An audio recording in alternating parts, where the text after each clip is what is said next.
3, 2, 1. 7 things you probably didn't know you need to know. I'm Jamie East and this is the Smart 7. Good morning, everybody. It's Thursday, the 4th of June, and a big happy birthday to Bradley Walsh, who's 60, Angelina Jolie, and Russell Brand.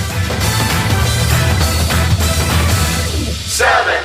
Coronavirus cases worldwide are growing at 100,000 a day. More worryingly, the number of deaths reported in the UK yesterday at 359 was higher than the total number across Europe, which was only 324.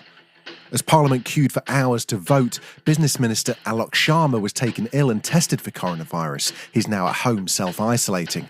But at Prime Minister's question time, Boris mainly appeared frustrated with Keir Starmer. It's almost like he's opposing him. Can the Prime Minister see how damaging this is to public trust and confidence in his government?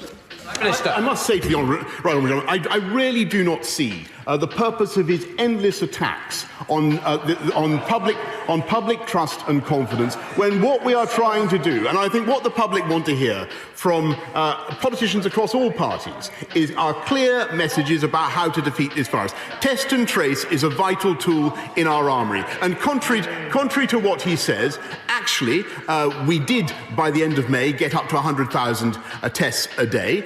Boris appeared later at the Downing Street briefing with some very specific advice. Don't gather indoors. As the weather threatens, I think, to take a turn for the worse, some of you may be tempted to move the gatherings you've been enjoying outdoors, indoors, out of the rain. I really urge you, don't do that. 6. American protests continue over the death of George Floyd. Last night, prosecutors increased the level of charges against the police officer responsible to murder 2, and 3 other cops were also charged. George Floyd's family and his 6-year-old daughter made a public appearance yesterday as the protests over his death reached all 50 states in the US and 18 different countries around the world. Here's his 6-year-old daughter. He did what? Meanwhile, Trump has continued to lash out at everyone and demand that American military forces be deployed to US cities. He also appeared on Fox News Radio yesterday to explain that he definitely wasn't rushed to a bunker during protests on Friday night. Definitely not. They didn't limit you at all in the House? Nope, they didn't tell me that at all, but they said it would be a good time to go down, take a look, because maybe sometime you're going to need it. And I've been down, let's see, that would be number 2.5, sort of, because I've done different things, but 2.5. But I looked, I was down for a very, very short period of time. Very, very short period of time. I can't tell you who went with me, but a whole group of people went with me. As an inspecting factor, I was back up. And Brian, it was during the day. It wasn't during the night.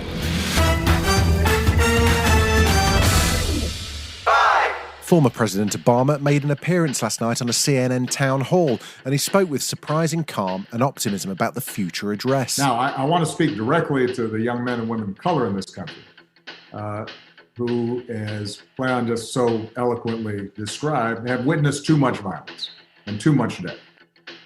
And too often, some of that violence has come from folks who were supposed to be serving and protecting you.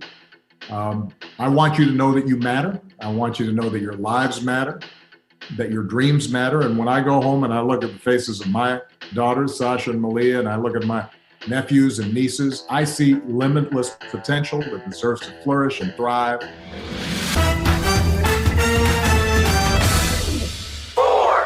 Now, it's been 13 years since Madeleine McCann disappeared in Portugal, but police have just announced that they have a new suspect, a German man currently in prison for child sex offences. DCI Mark Cranwell has launched a new appeal for information. For the inquiry and the investigation team, this is a significant development. We've been working on this line of inquiry for a couple of years. He is a German national.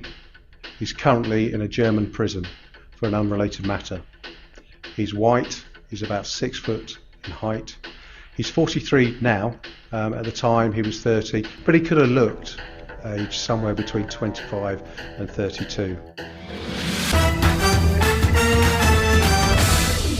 3. As the Premier League gets closer and closer to a return, we can look forward to the return of the sports bants. So, as a taster, here's Lee Bowyer chatting to Jamie Carragher on Sky's football show. I got an eye injury in that game, and it wasn't good. Like I couldn't see out of my eye. And then I just remember being on the floor, and then the physio coming on and saying, like, you okay? And I was like, no, I can't see. Like, I literally couldn't see out of my eye. And he said, what do you mean? Did he tell you to go and drive your car to test your eyesight?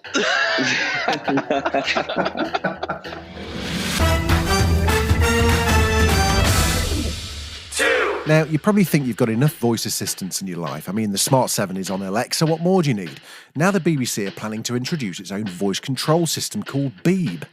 You'll be asking Beeb to play your favourite radio or TV shows, or you can get news headlines or quirky facts from Sandy Toksvig in the QI team. It's already available in beta, but currently only through the Windows Store for Windows 10 devices. At the moment, it uses a straightforward male voice, but excitingly, they're planning to bring regional accents and are training the AI to recognise local UK accents. Finally, my chance to shine. Right. Beeb. Hey up, come in here, pet. I can't get my favourite show to play. Hey, what time's the footy on? Thank you very much. Actress Emily Atack popped up yesterday morning on Heart Breakfast. She's been quarantining and sharing her garden with some unusual visitors. I've got 4 baby fox cubs in my garden with 2 parents. They've just moved in. Nice. During yesterday, so they've been jumping in my laundry. When I put the laundry out, they've been jumping in my laundry pile. And yesterday, I had to literally wrestle a trainer out of one of its mouths. It's insane. Did one of them have a pair of your knickers on its head as well? Yes, he jumped in my laundry basket and he just popped out and he had like my knickers around his head. He flogged that on eBay later on. This has been the Smart 7. We've got an Alexa skill now. All you've got to do is enable us and then just say, Alexa, play the Smart 7. We're back tomorrow at 7. Please like and subscribe wherever you get your podcasts.